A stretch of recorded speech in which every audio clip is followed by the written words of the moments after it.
Estamos a pocos días de finalizar este 2025 y en este contexto un estudio de Datavoz analizó cómo se han sentido los chilenos en estas últimas semanas del año. Un resultado que arroja es que Chile cierra el año con alegría, pero también con ansiedad. Vamos a analizar este tema. Ya estamos junto a Joao Acharán, director de la Unidad de Dirección y Análisis de Datavoz. ¿Cómo estás, Joao? Gracias por acompañarnos aquí en Canal 24 Horas. Buenos días. Muy buenos días también a ustedes por la invitación. Partamos conversando, por estas principales conclusiones. Son resultados bien disímiles. Por una parte ansiedad, por otra parte también alegría. ¿Cómo se explica este resultado? Bueno, ¿Cómo lo podemos ver también? Es súper interesante tu pregunta porque nos permite ir al callo del asunto, finalmente, de lo que nosotros queríamos relevar con nuestra investigación. Cuando nosotros la diseñamos nos preguntábamos cómo se sienten los chilenos en el contexto del fin de año, un fin de año bien particular. Además, y justamente con lo que nos encontramos es con un país que se encuentra emocionalmente ambivalente, emocionalmente fragmentado, y en donde justamente vemos que conviven emociones que pueden parecer contradictorias a primera vista. Si uno mira los resultados a nivel agregado, ¿qué es lo que vemos? Que predomina la alegría como la principal emoción, pero esta coexiste justamente con ansiedad, con miedo, con tristeza, y son esos elementos los que hoy día creemos nos permiten o entregan luces para entender también el contexto en el que nos encontramos como país. Y ahora sí es que vamos desglosando más en detalle estos resultados. ¿Dónde podemos encontrar estas distintas emociones? Porque, claro, son muy disímiles, lo conversábamos al principio, pero, por ejemplo, existe la posibilidad de que una misma persona esté cerrando el año con alegría, pero también con ansiedad, por ejemplo. ¿Cómo van interactuando también en grupos de personas y dentro de un mismo individuo también este tipo de emociones? Justamente aquí creo que tu pregunta nos permite abordar dos aspectos. El primero de ellos es la coocurrencia de las emociones en el marco de una misma persona. Las personas se mueven, la experiencia vital de las personas, ¿cierto?, no es unidimensional, claro, sino que nos desenvolvemos en distintos planos, familiar, laboral, y justamente en estos contextos más vinculados a lo cotidiano es que observamos que predominan emociones más bien positivas, la alegría.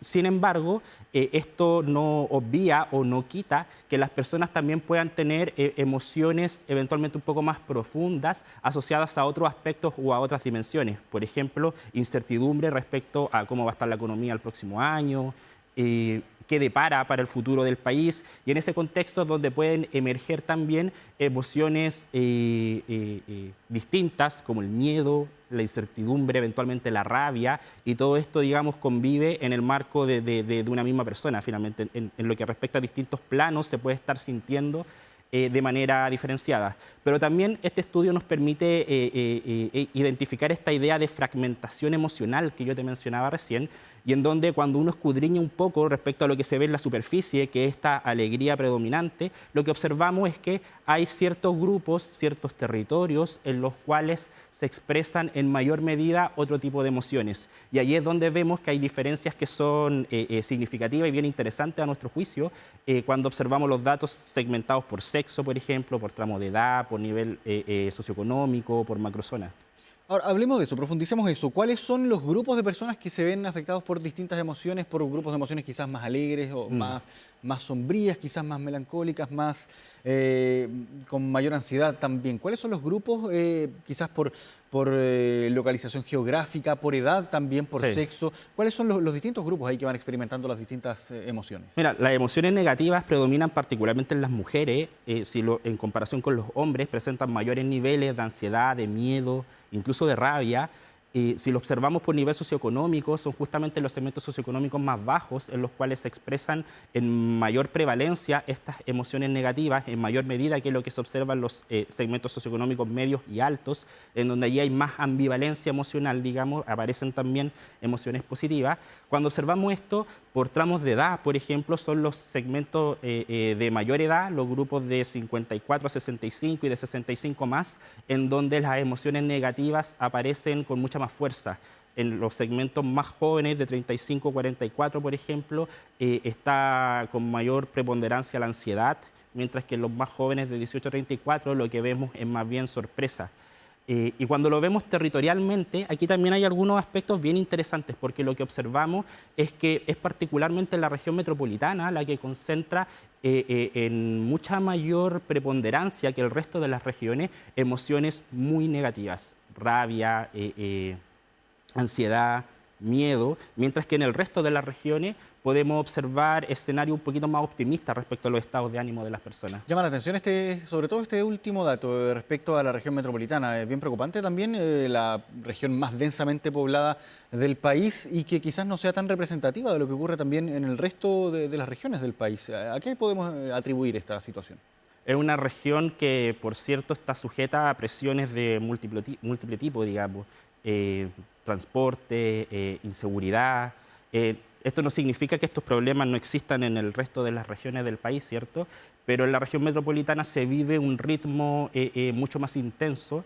Eso en otros estudios que hemos realizado nosotros también hemos visto cómo se expresa en el tipo de interacciones cotidianas que se dan en los espacios públicos, por ejemplo, y cómo eso, al parecer, va generando una experiencia emocional que es mucho más negativa que lo que sucede en el resto del país. Entonces, la clave, yo creo, está aquí justamente en entender que hoy día hay una fragmentación emocional importante y lo que quisimos hacer con este estudio fue justamente contribuir a comprenderlo un poquito mejor. Ahora me llamó la atención uno de los aspectos que mencionaste, Joao, respecto a una de las emociones que presentan los jóvenes de entre 18 y 24. Ese es uno de los rangos, ¿no? Sí, sí, sí. ¿Qué es la sorpresa? ¿En qué consiste esta emoción?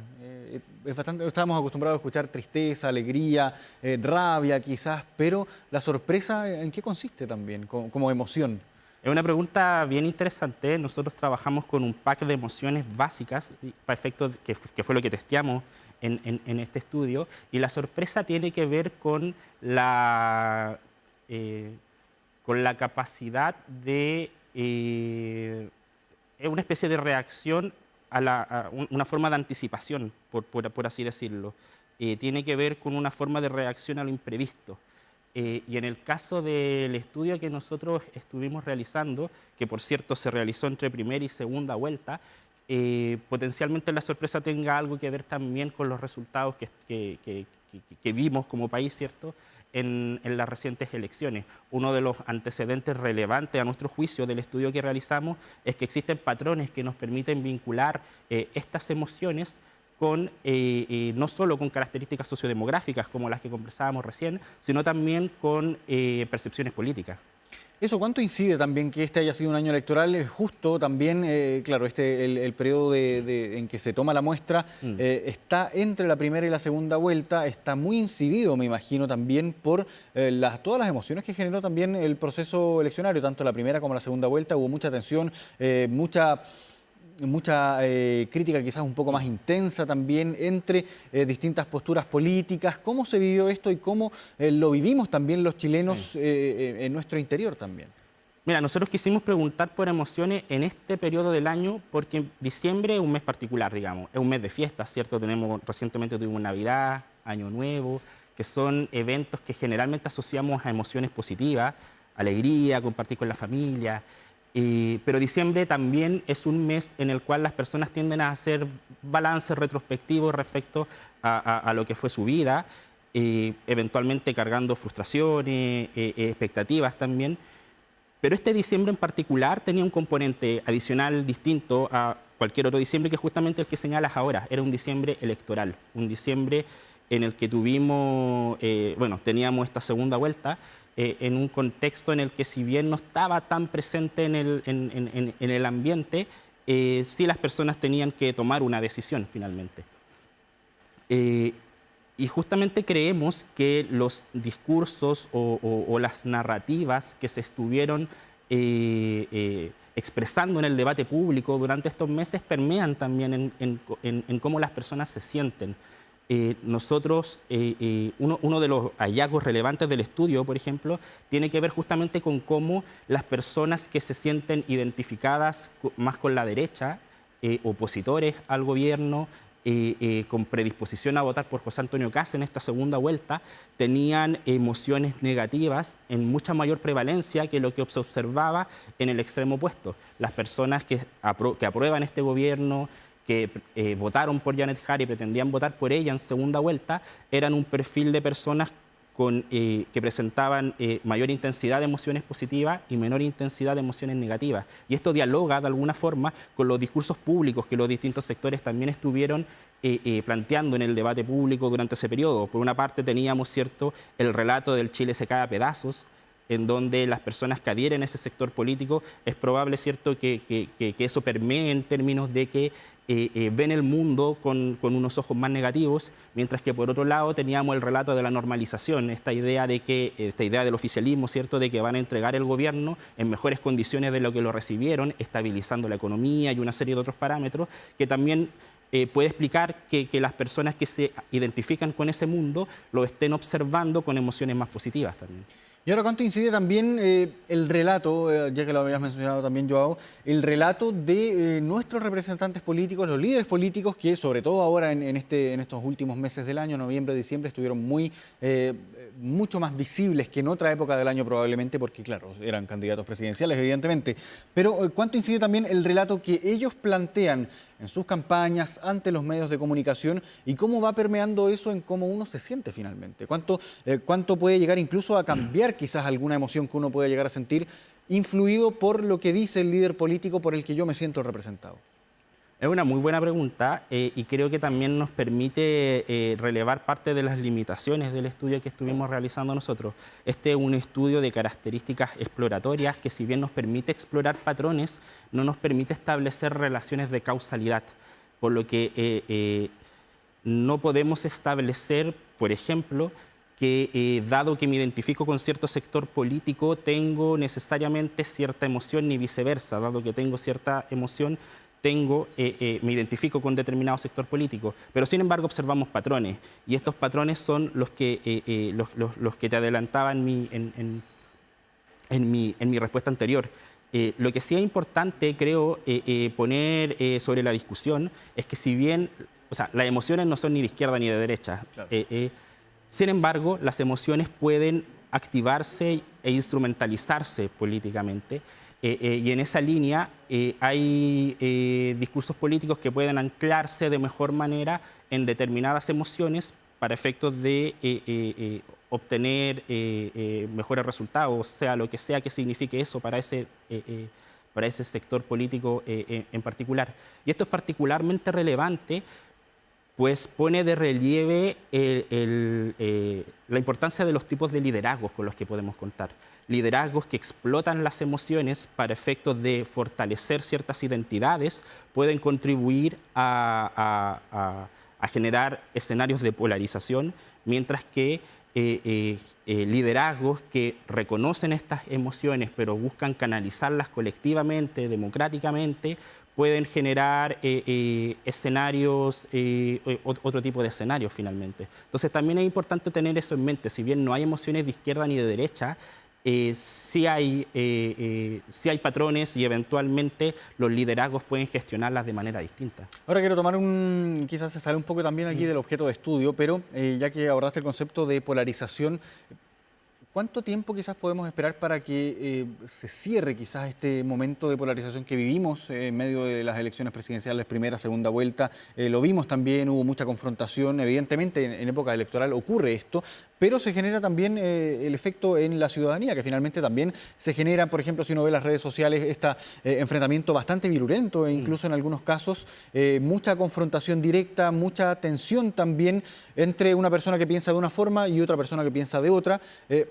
¿Cuánto podemos esperar quizás para que este efecto de polarización vaya disminuyendo, o podemos esperar que quizás esto se mantenga en el tiempo?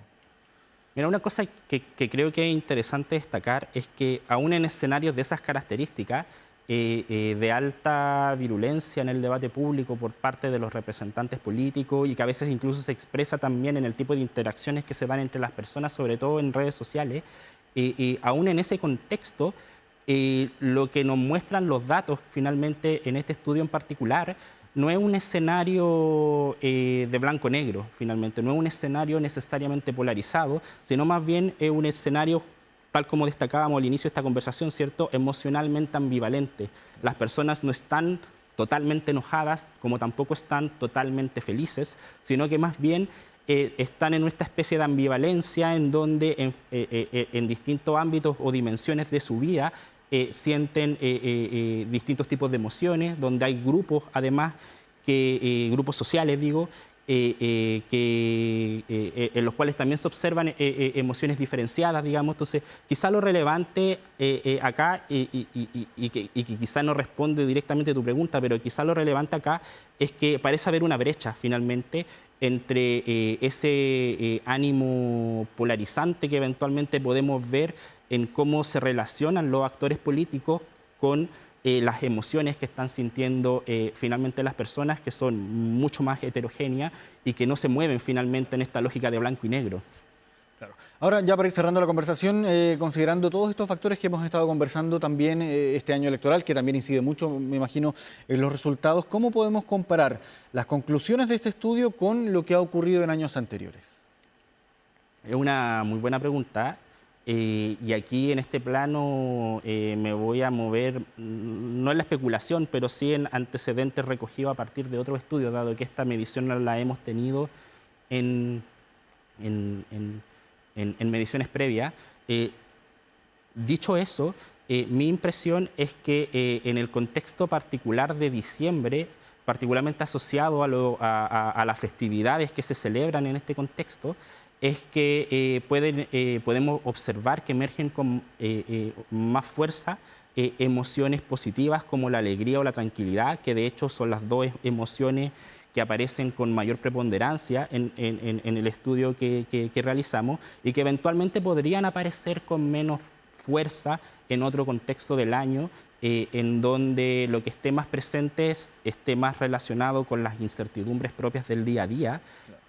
De alguna forma, las fiestas generan un contexto en donde uno también se abstrae finalmente de sus problemas laborales, de sus problemas familiares, digamos. Entonces eso también puede estar contribuyendo a que el estado de ánimo de las personas eventualmente muestre algunas características más positivas que los que podríamos observar en otro contexto del año.